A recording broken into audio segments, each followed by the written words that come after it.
4 people were confirmed in the explosion at R.M. Palmer Chocolate Factory in West Reading, Pennsylvania. West Reading, Pennsylvania, authorities say 4 people have after a devastating explosion at a Pennsylvania chocolate factory. Police also said at a press conference on Sunday morning that 3 people are still missing.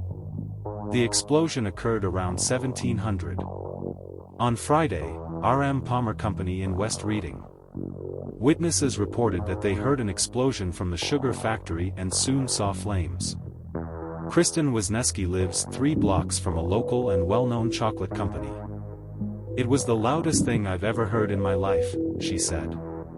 "You literally felt like the ground was falling from under you. The whole house shook and my dogs froze, they couldn't move, it was so scary. The damage is extensive."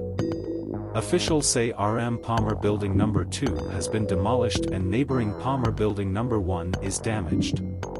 "It's pretty straightforward, unfortunately there isn't much that can be salvaged from it," said Mayor Samantha Cagg.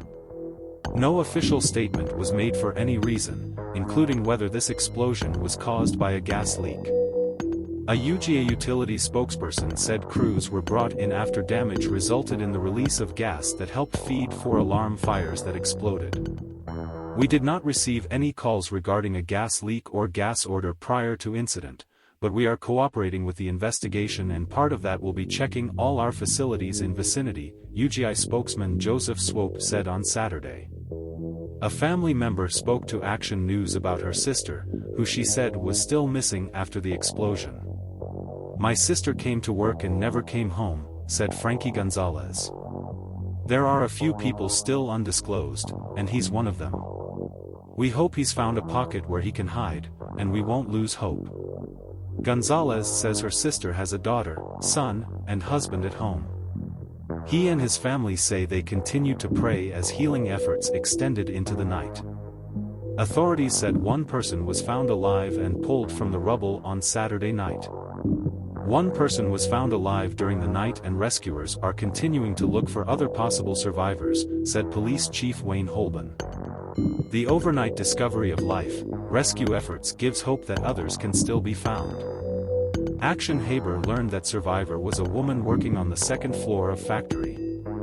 She was found in the basement between 2 a.m. and 3 a.m. Rescuers said, "This is the fire department, is anyone there?" The woman was taken to the hospital after being under the rubble for about 8 hours. There is no information yet about his current status or identity. Rescuers continued an extensive search using special equipment and techniques. Dogs and imaging equipment were used to look for signs of life during the careful removal of the debris, officials said. Tower Health said on Saturday that Reading Hospital had received a total of 10 patients. One of them was referred to Lehigh Valley Hospital, one to Penn State Health St. Joseph Medical Center, where 2 hospitalized and were in good and reasonable condition, the others discharged, the health system said in a statement. The father-son duo said they didn't know what to think when they first heard about the explosion. "I think it was a gas explosion as it looked," said Gary Whitmoyer of Wyomissing. "It was very scary, it was just the building filled with smoke from the explosion. I didn't see a flame at first, I just saw a bunch of tiles and material falling from the sky. I knew it was an explosion," said Gary Whitmoyer Jr., Whitmoyer's son. CAG said people were asked to retreat about a block in each direction, but no evacuation orders were given.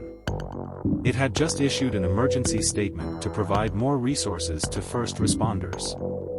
Philip Wirt, vice president of West Reading Council, said building was built in the late 1950s or early 1960s and that authorities must have access our archive to get last night's plans, get a better plan of building.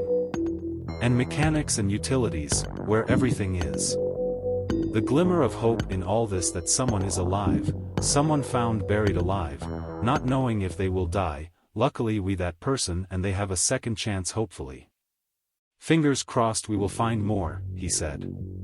R.M. Palmer Company issued the following statement regarding the incident on Saturday afternoon. Everyone at R.M. Palmer has been devastated by the tragic events at our West Reading facilities and we are focused on supporting our employees and their families. We have lost close friends, colleagues. Our thoughts, prayers are with their families, friends. The extraordinary efforts of first responders and their home for over 70 years. We are sincerely grateful for the support of our reading community, which hosts, and national agencies to assist in the recovery process. Information available for affected families. We will provide additional information as soon as possible and communicate with staff, affected families, and the community. RM Palmer also launched a crisis helpline on Saturday for families and anyone who needs support. The number is 610-374-5224 and the extension is 539. The company's website says it has been making chocolate innovations since 1948 and currently employs 850 at its West Reading headquarters. Governor Josh Shapiro and PEMA Director Randy Padfield visited the site on Saturday. Shapiro pledged continued resources and support. "Our hearts ache for the families of those who didn't come home," Shapiro said in a statement. "We are with you, and my management is here to provide all the resources and support West Reading's needs." Others, the community, such as volunteer groups in Berks County, have pledged support helping those affected by the blast. "I've never been more proud of Berks County, I've never been more proud of West Reading. We really came together as a family and a community," said CAG.